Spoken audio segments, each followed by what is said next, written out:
I am a big fan of Russo and Ferrari's work.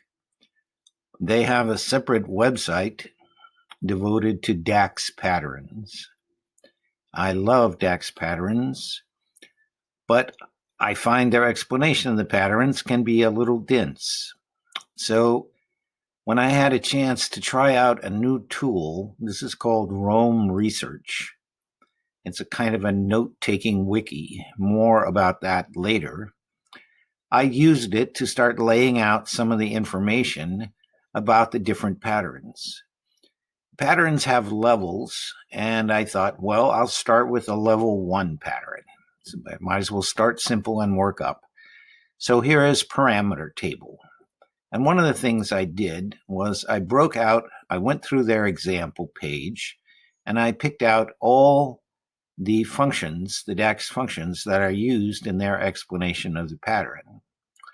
And I noticed that in a lot of the code in those functions, there were guard conditions because to assure that one parameter had been selected and not more than one parameter selected.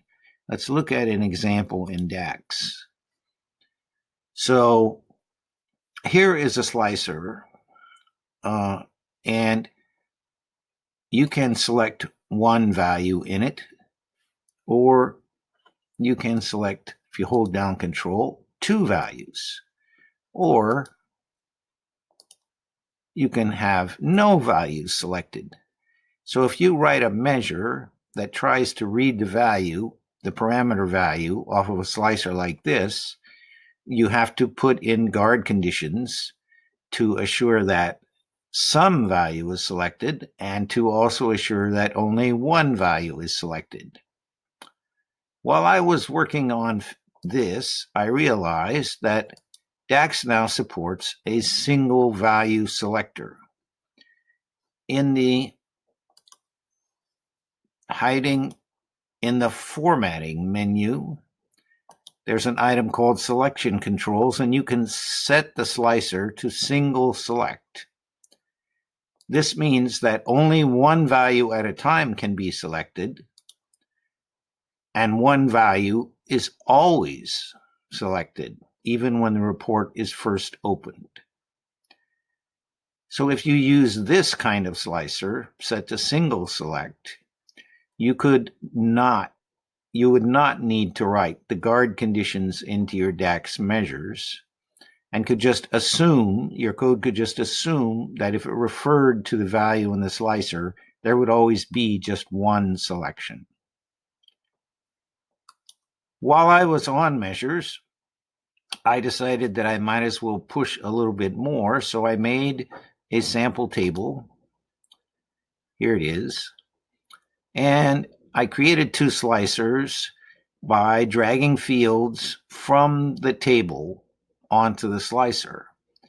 The result is that when I select something in slicer, it filters the table, but it also filters the other slicer.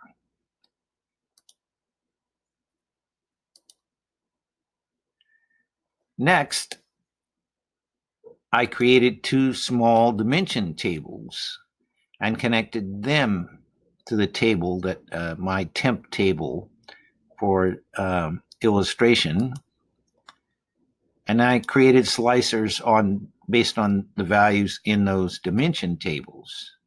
Now, if I select a value here, it still filters the table, but it does not filter the other slicer. So the slicers can be used independently, but the options available to the user remain visible. A lot of fun. Thank you all.